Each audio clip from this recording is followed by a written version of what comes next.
सुश्री सयोनी घोष। धन्यवाद अध्यक्ष महोदय, आपने मुझे बोलने का मौका दिया। आज बहुत शेर बोले जा रहे थे सदन में, तो मैं भी एक शेर से शुरू करना चाहती हूँ कि तेरा इंतजार करेंगे हम, चाहे जमाने लग जाए, या तो तू आ जाए या हम ही ठिकाने लग जाए। तो सर, ये शेर मुझे अच्छे दिन की याद दिलाता है, वो दिन के जिसका वादा था, इस सरकार के नेकी का जो इरादा था, जो इरादे 2014 में काफी बुलंद थे, पर 2024 के आते आते इनके नीतियों में कुछ थोड़े बहुत घमंड थे, जिस घमंड के चलते पूर्व में नोटबंदी और लॉकडाउन जैसी घटनाएं घटी और जिसके वजह से 700 से ऊपर किसानों की मौत हुई और जिसके चलते मणिपुर पर प्रेसिडेंट्स रूल तो लागू किया गया, लेकिन बस यही बोलना था कि 22 महीने लग गए और कई लोगों की जानें चली गई। सर, मैंने आगे भी ये चर्चा की थी कि if president's rule was the only solution, why was it not imposed months ago when people were dying? जब हजारों की तादाद में लोग बेघर हो रहे थे, चारों तरफ आग जल रही थी, जब महिलाओं को विवस्त्र करके रास्ते पर घसीटा जा रहा था, जब सिर्फ भारत नहीं बल्कि पूरे विश्व मणिपुर की चर्चा और निंदा दोनों कर रही थी, तब आप कहां थे? Sir, this delay in imposing president's rule proves that the BJP leadership neither had the will nor the competence to handle the Manipur crisis, and the administration watched quietly as ethnic tension spiraled out of control.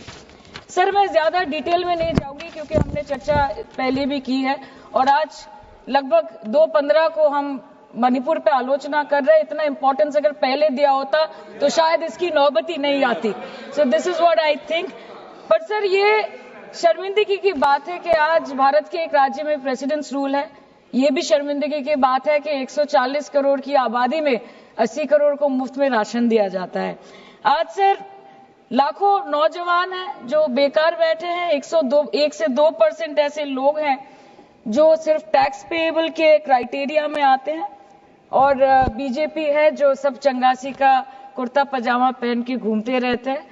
ये दिखाने के लिए अच्छी बात है, लेकिन ground reality कुछ अलग ही है। सर 2023 में टॉप 10 VPNR के रिपोर्ट के अनुसार मणिपुर में 212 दिन से ऊपर इंटरनेट शटडाउन किया गया था, a total of 5088 hours, marking it the second highest after Jammu and Kashmir.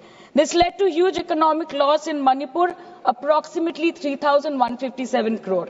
The economic blockade in Manipur affecting the two main national highway lasted for 66 days with rough estimates of loss of around 250 crore per day, which is a whopping rupees 17,000 crores in over 2 months. Over 67,000 people were forced to leave their homes and cramped up in only 360 relief camps. Nearly 12,000 people fled to Mizoram. Approximately 7,000 people sought refuge in Nagaland, Assam and Meghalaya. Over 1,700 people taken refuge in Kachhar district as of June 2024.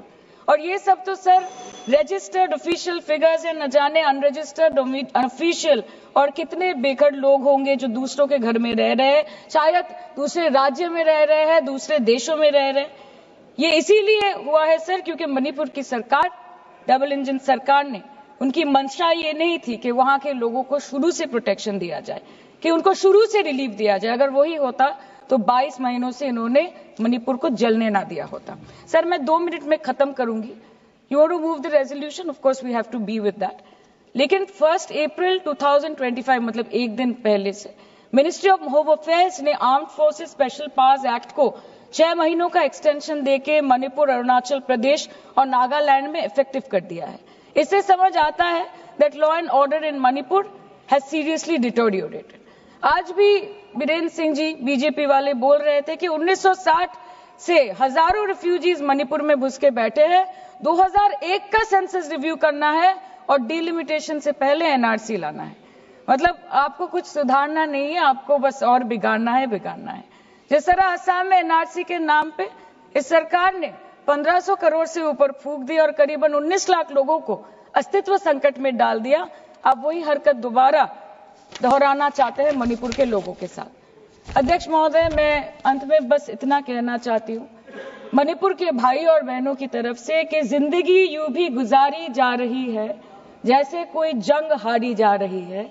जिस जगह पहले के जख्मों के निशान हैं, फिर वहीं पर चोट मारी जा रही है, फिर वहीं पर चोट मारी जा रही है। इसलिए आपके माध्यम से इस सरकार से मेरी यही अपेक्षा रहेगी कि मणिपुर के हालात में सुधार लाए, वातावरण में संतुलन लाए, पहले अपने देश के लोगों को मित्र बनाए, फिर जाके विश्व बंधु कहलाया जाए।